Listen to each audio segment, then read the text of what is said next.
অভিযোগ পাল্টা অভিযোগের মধ্য দিয়ে চলছে জগন্নাথ বিশ্ববিদ্যালয় কেন্দ্রীয় ছাত্র ও হল সংসদ নির্বাচনের ভোট গ্রহণ। ছাত্রদল ও ছাত্র শিবির একে অপরকে শিক্ষার্থীদের হয়রানি করা সহ নানা অভিযোগ করেছেন। অন্যদিকে ছাত্রদল ও ছাত্র শিবিরের বিরুদ্ধে আচরণবিধি লঙ্ঘনের অভিযোগ করেছে এনসিপির ছাত্রশক্তি সমর্থিত প্যানেল। ছাত্রদল সমর্থিত ঐক্যবদ্ধ নির্ভীক প্যানেলের ভিপি প্রার্থী AKM রাকিব বলেন, কর্তৃপক্ষ একটি বিশেষ দলের প্যানেলকে সুবিধা দিচ্ছে। আর শিবির সমর্থিত অদম্য জবিয়ান ঐক্যের ভিপি প্রার্থী রিয়াজুল কবির অভিযোগ করেন, ছাত্রদল নারী শিক্ষার্থীদের হয়রানি সহ সন্ত্রাসী কর্মকাণ্ড চালাচ্ছে। অন্যদিকে এনসিপির ছাত্র শক্তি সমর্থিত ঐক্যবদ্ধ জবিয়ান প্যানেলের GS প্রার্থী ফয়সাল মাহমুদ বলেন, বিএনপি ও জামায়াতের কাছে বিশ্ববিদ্যালয় প্রশাসন জিম্মি হয়ে আছে। এর আগে সকাল 8:30টায় শুরু হয় জগন্নাথ বিশ্ববিদ্যালয় কেন্দ্রীয় ছাত্র ও হল সংসদ নির্বাচনের ভোট গ্রহণ। চলবে একটানা বিকেল 3টা পর্যন্ত। এদিকে ভোটকে কেন্দ্র করে ক্যাম্পাসে উৎসবমুখর পরিবেশ বিরাজ করছে। পরিস্থিতি নিয়ন্ত্রণে ক্যাম্পাসে বিপুল সংখ্যক আইন শৃঙ্খলা বাহিনী মোতায়েন রয়েছে। অপ্রীতিকর পরিস্থিতি এড়াতে প্রার্থী ও শিক্ষার্থী ছাড়া আর কাউকে ক্যাম্পাসে প্রবেশ করতে দেওয়া হচ্ছে না। বিশ্ববিদ্যালয় কর্তৃপক্ষ জানিয়েছে, ভোট গ্রহণ দ্রুত শেষ করতে পর্যাপ্ত পরিমাণ বুথ তৈরি করা হয়েছে। আমাদের নির্বাচনটা আমরা প্রত্যাশা করেছিলাম সেপ্টেম্বর কিংবা অক্টোবরে, তো সেটা 2025 সালে আমরা পাইনি, 2026 সালে চলে এসেছে। তারপরেও নির্বাচন হচ্ছে, সেজন্য আমরা অত্যন্ত আনন্দিত। আমরা সবাই এসেছি, ফ্রেন্ডরা সব, যারা আসতে চাইনি তাদেরকেও বলছি যে আসো আমরা ভোট দিই। তো এটাই ভালো লাগছে, সবাই আসছি। মানে খুব সিকিউরিটি, খুবই টাফ একটা সিকিউরিটি, খুবই ভালো লাগছে। ভিতরে ঢোকার সময় ব্যাগ চেকিং হচ্ছে, সবকিছু চেক করে ঢুকানো হচ্ছে যে কিছু উল্টাপাল্টা যেন না হয়, ভোটটা যেন একদম পারফেক্টলি কমপ্লিট হয়, এই জন্য একদম সব ধরনের স্টেপ নেওয়া হচ্ছে। খুবই ভালো। মানে ছাত্র দলের পোলিং এজেন্ট ছিল, সে শিক্ষার্থীদেরকে ম্যানিপুলেট করছে ভোট দেওয়ার জন্য। এমনকি আমাদের নারী শিক্ষার্থীদের কাছ থেকে যে ভোটের যে চিরকুট ছিল আমাদের শিবির প্যানেলের, এটা পর্যন্ত তারা কেড়ে নিচ্ছে। কঠোর নিরাপত্তার নিশ্চিত করার কথা বলা হয়েছিল, কিন্তু আমরা দেখেছি ছাত্রদল সমর্থিত এবং ছাত্র শিবির সমর্থিত দুই সমর্থিত প্যানেলেরই প্রচুর বাইরের মানুষ, তারা ক্যাম্পাসের ভিতরে পর্যবেক্ষণ কার্ড নিয়ে প্রবেশ করেছে। আমার একটা কেন্দ্র থেকে খোঁজ পেয়েছি যে তারা তাদের যে ভোটার স্লিপ, যেটা তাদের প্যানেলের ভোটার স্লিপ, সেটা তারা ক্যারি করছিল পোলিং এজেন্ট যারা আছে। ভোট শুরু হওয়ার পরে যে একটা নির্দিষ্ট প্যানেলের টোকেন শুধুমাত্র ক্যাম্পাসে না, ইভেন ভোট কেন্দ্রে যেখানে ভোট দেয় সেখানেও এই টোকেনটা প্রবেশ করেছে। সকাল থেকেই জাকসু নির্বাচন আমরা পর্যবেক্ষণ করছি, দেখছি, আছি জগন্নাথ বিশ্ববিদ্যালয়ের একেবারে ভেতরে। শিক্ষার্থীদের যে উন্মাদনা, প্রথমবারের মতো এই জগন্নাথ বিশ্ববিদ্যালয়ে নির্বাচন, ছাত্র সংসদ এবং হল সংসদ নির্বাচন অনুষ্ঠিত হচ্ছে।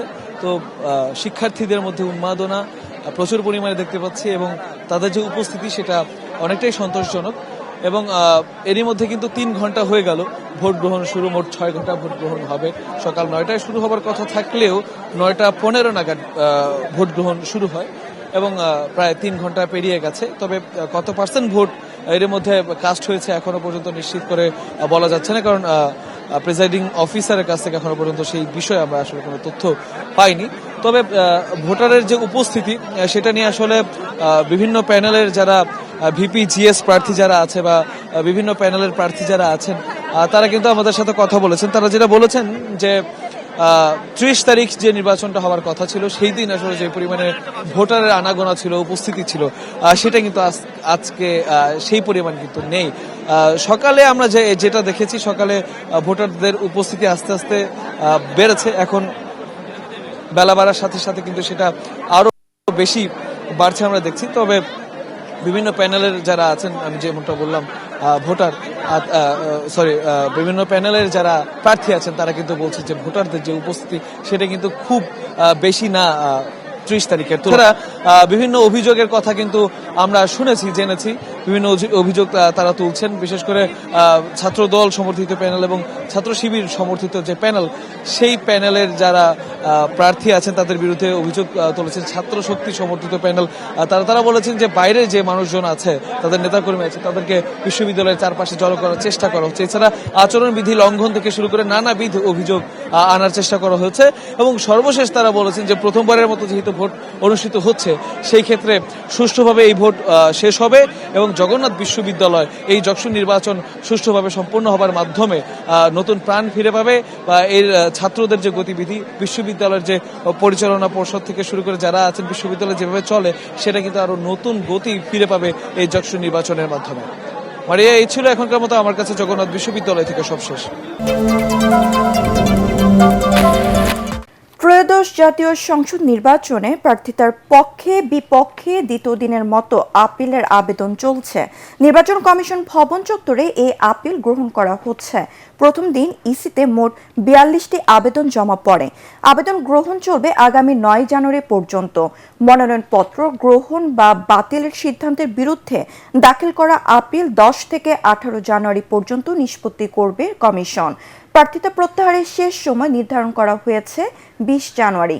মনোনয়নপত্র যাচাই বাছাই শেষে সংশ্লিষ্ট রিটার্নিং কর্মকর্তারা মোট 723 জন প্রার্থীর মনোনয়ন বাতিল করেছেন। এতে বৈধ প্রার্থীর সংখ্যা দাঁড়িয়েছে 1842 জন। এদিকে ছোটখাটো ভুলের জন্য যাদের মনোনয়ন বাতিল হয়েছে আপিলে ফিরে পাওয়ার আশা করেন বিভিন্ন দলের প্রার্থীরা।